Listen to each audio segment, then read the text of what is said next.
Now, 1 in 6 couples will experience infertility, and whether you are just beginning your journey to becoming parents or simply planning for the future, it is always worthwhile getting as much information as possible. In addition to other factors, lifestyle and good nutrition can, of course, play a part in maximising your fertility. Consultant nutritionist Gay Godkin joins us now with her tips. Gay, you're welcome as always. Hi, good morning. Now, I think anyone who's trying to get pregnant or struggling to get pregnant has realised that nutrition plays a huge role in your ability to conceive and to maintain that pregnancy, but also the quality of your eggs, and for men, the quality of their sperm as well. But we're going to focus on the women today. Yeah, absolutely. Well, this is the whole new area that we're now calling epigenetics, which in essence means the environment in which the egg is being expressed and how the egg, if it attaches itself into the uterine environment. So it's So it's the pre-period. Yes. Because we all know of the 9 or 10 months, some people say it is that you are pregnant, that you need to look after yourself, and people are very conscious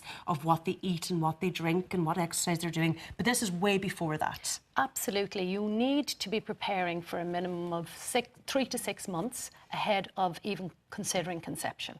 So it's like cleaning up your diet, reducing your alcohol. Obviously, if you're a smoker, that's a no-go. A no-no, yeah. Yeah, absolutely. And, you know, getting all of the nutrients in is absolutely vital because hormones are made from proteins and fats. The egg quality depends on what environment it's coming out into. The intrauterine environment is a huge focus now on, if you can think of the lining of the womb, I always explain this, it's like the soil in your garden.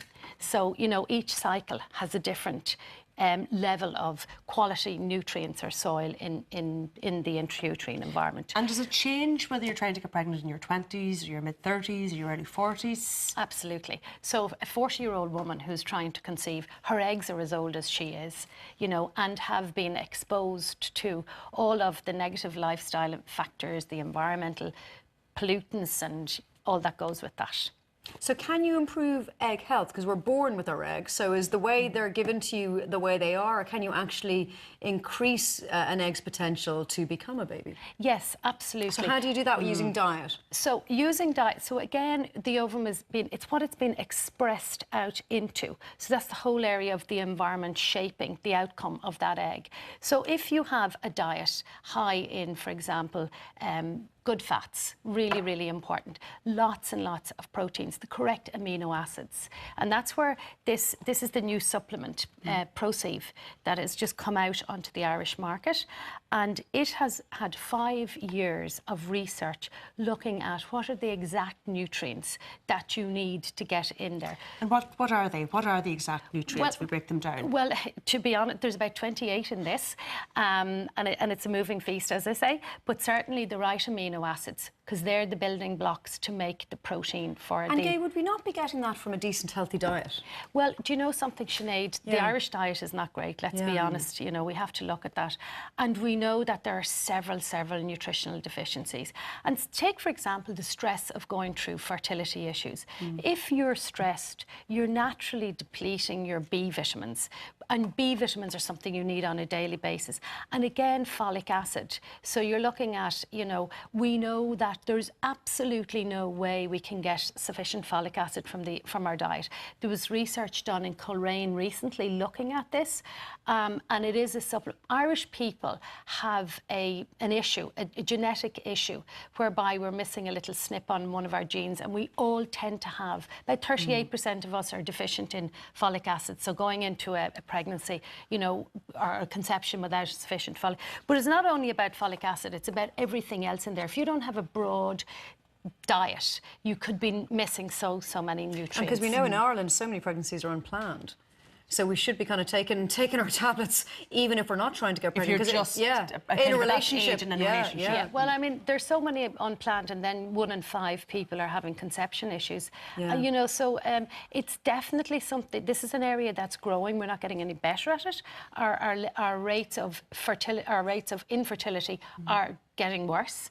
And there's a huge amount of environmental factors and, you know, age-related. And again, but diet seems to be one of the So things. you mentioned the B vitamins, the folic acid, the amino acids. What else Yes. are we looking for?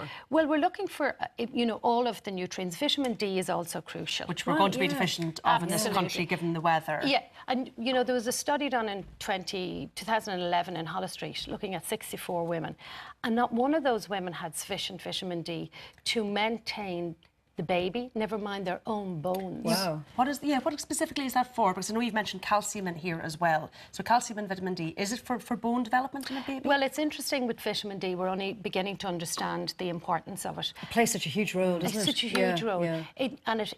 Yes, it is important in bone health, but it's so crucially important in the immune system. And coming back to fertility, this is where about 35%, so 35% of people who cannot get pregnant fall into this thing called the unknown. We now know that that is all around the immune system. So the immune system, vitamin D is involved in about 200 genetic expressions across the immune system. So if you don't have sufficient vitamin D, certain autoimmune conditions can be turned on. And we can't make vitamin D. No, you can't. So you really do need to be taking that as a supplement. Every day Yeah. we should be taking. So Yeah. as a rule of thumb, when the clocks go forward, you stop it, and when the clocks go back, you take it.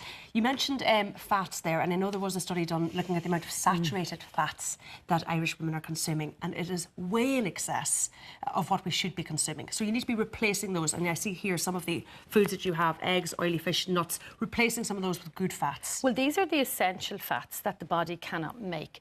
I'm not hugely hung up on the whole area of saturated fats, and I hate to think that people who would be... Eggs, for example, have saturated fats. It depends where you're getting your saturated fat from. The issue here is the trans fats. Yeah.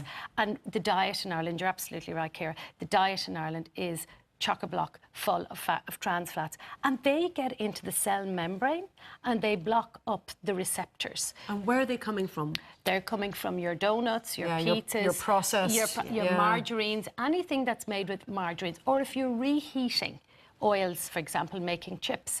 So look, it's the Irish diet, you know. So you would recommend, Gay, that people do take a supplement, even if they're kind of thinking somewhere in the future I might try and get pregnant. Start now? Absolutely. Yeah. Well, I mean, for example, this one here has been... You can take this during your pregnancy as well. So again, it's all about the environment. I'd say 3 to 6 months before you are thinking about it, to make sure, to be sure that you're doing everything you can. And then you can stay on it for the 9 months. And you can stay on it for the 9 months of pregnancy. Okay, thank you very much. Absolutely. Pleasure. Thank you, Thank you girls. so much.